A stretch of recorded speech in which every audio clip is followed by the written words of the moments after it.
Tab জালিয়াতির পর এবার জাল সিম কার্ড জালিয়াতির ঘটনায় চাঞ্চল্য ছড়িয়েছে। এই ঘটনায় ইসলামপুর সাইবার ক্রাইম থানার পুলিশের জালে দুই অভিযুক্ত। জানা গিয়েছে ওই অভিযুক্তরা গ্রাহকদের কাছ থেকে ডাবল ফিঙ্গারপ্রিন্ট নিয়ে একই মানুষের নামে একাধিক সিম কার্ড চালু করে দিতেন। এরপর ওই সিম কার্ডগুলি বিনা ডকুমেন্টে বিক্রিও করে দিতেন। স্বাভাবিকভাবে ওই সিম কার্ডগুলি ব্যবহার করে কেউ ক্রাইম করলে আসল যে অভিযুক্ত সে ধরার পরিবর্তে যার নামে ডকুমেন্ট রয়েছে, যার ফিঙ্গারপ্রিন্ট নিয়ে এই সিম কার্ডগুলি চালু করা হয়েছে, তারা জড়িয়ে যাচ্ছে। বিষয়টি কলকাতা সাইবার ক্রাইম উইংসের নজরে আসতেই কলকাতা থেকে ইসলামপুর সাইবার ক্রাইম থানায় একটি মেসেজ পাঠায়। ওই মেসেজের ভিত্তিতে ইসলামপুর সাইবার ক্রাইম থানা তদন্তে নেমে দুজনকে গ্রেপ্তার করেছে। ধৃতরা হলো ইসলামপুর থানার দাড়িভিট এলাকার গোপাল সরকার ও কাশিবাড়ি এলাকার সার্জিল হক। ধৃতের মোবাইল ফোনের দোকানেই রয়েছে। অভিযুক্তরা বিভিন্ন মানুষের ফিঙ্গারপ্রিন্টের মাধ্যমে একাধিক জাল সিম কার্ড তৈরি করে স্টক মার্কেট সহ বিভিন্ন অপরাধের ঘটনায় ব্যবহার করত। এই ঘটনায় প্রায় 29 জনের নামের তালিকা পাঠিয়েছে কলকাতা সাইবার ক্রাইম উইংস। মঙ্গলবার এই দুই অভিযুক্তকে ইসলামপুর মহকুমা আদালতে তোলা হলে 5 দিনের পুলিশি হেফাজতের নির্দেশ দেয় ইসলামপুর মহকুমা আদালত।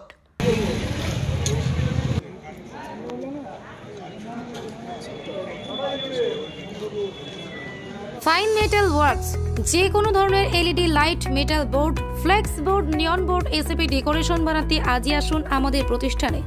আমাদের প্রতিষ্ঠান ফাইন মেটাল ওয়ার্কস, আশ্রমপুরা মোড়, নিয়ার পেট্রোল পাম্প, ইসলামপুর। যোগাযোগ নম্বর 9971136010 অথবা 8076964664।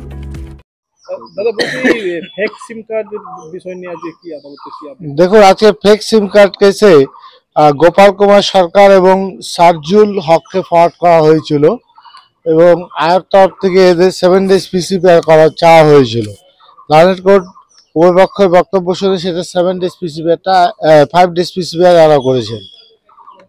এই কেসে যেটা হলো অভিযোগ, ডিফেক্টর কমপ্লেন্ট এই কেসের মোহাম্মদ সাব্বির, যিনি সাইবার ক্রাইম পিএস এর আছেন, তিনি অভিযোগটা করছেন যে তিনি হলো যখন জিডি রাইটিং করছিলেন সেই সময় সাইবার ক্রাইম উইংস কলকাতা থেকে একটা মেসেজ রিসিভ করেন যে এখানে 29 জায়গাতে এই সাইবার পিএস এর আন্ডারে ফেক সিম কার্ড হচ্ছে আর কি।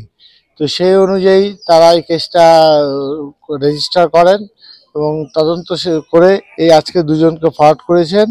তাদের পিসিপিআর চাওয়া হয়েছিল, পিসিপিআরটা অ্যালাউ করেছেন।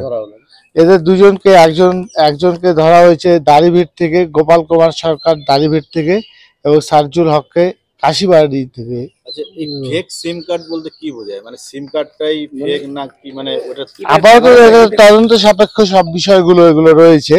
এগুলোর যে ব্যবহারটা যেটা করতো, এটা মূলত যে বেসিক্যালি ইউজ করা হতো এগুলোকে telephonic communication to common people for fraudulent purpose এবং আদার ক্রিমিনাল অ্যাক্টিভিটিস লাইক যেমন স্টক মার্কেটে ফ্রড এবং পার্সেল স্ক্যাম এবং ডিজিটাল অ্যারেস্ট এইভাবে ব্যবহার করা হয়। এটা কি জাল ডকুমেন্ট? এটা কি জাল ডকুমেন্ট ইউজ? আপাতত তো কেসটা শুরু হয়েছে, সবাই তদন্ত সাপেক্ষে চলছে।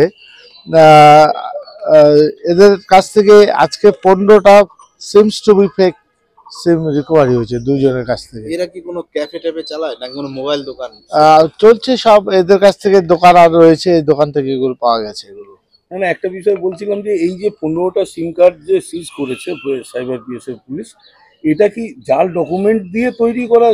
জাল ডকুমেন্ট দিয়ে নয়। এখানে সিম কার্ড তৈরি করতে গেলে যেটা ফিঙ্গারপ্রিন্ট যেটা লাগে, একজনের ফিঙ্গারপ্রিন্টটা নেওয়া হচ্ছে, সাবসিকুয়েন্টলি তার ফিঙ্গারপ্রিন্টটা দিয়েই দুটো ফিঙ্গারপ্রিন্ট নিয়ে নিচ্ছে, একটা ফিঙ্গারপ্রিন্টকে অন্য ছবি দিয়ে ইউজ করে আরেকটা সিম তৈরি হচ্ছে, সেভাবে ইউজটা করছে। জানেই না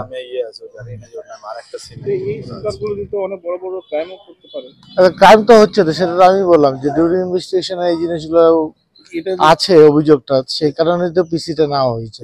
কলকাতা পুলিশ থেকে এখানে অভিযোগ? হ্যাঁ, গোটা রাজ্যব্যাপী হচ্ছে। তার মধ্যে এই পিএস সাইবার পিএস জুরিসডিকশনে 29 জায়গাতে এটা দেওয়া হয়েছে। তাহলে এই সিম কার্ড ব্যবহারের জন্য তো কিছু ইনোসেন্ট পাবলিকও ফেসে যেতে পারে, সে হয়তো জানেই না তার নামে। সেটা তদন্ত সাপেক্ষ, সেটা বলতে পারবো। Bureau report, live news.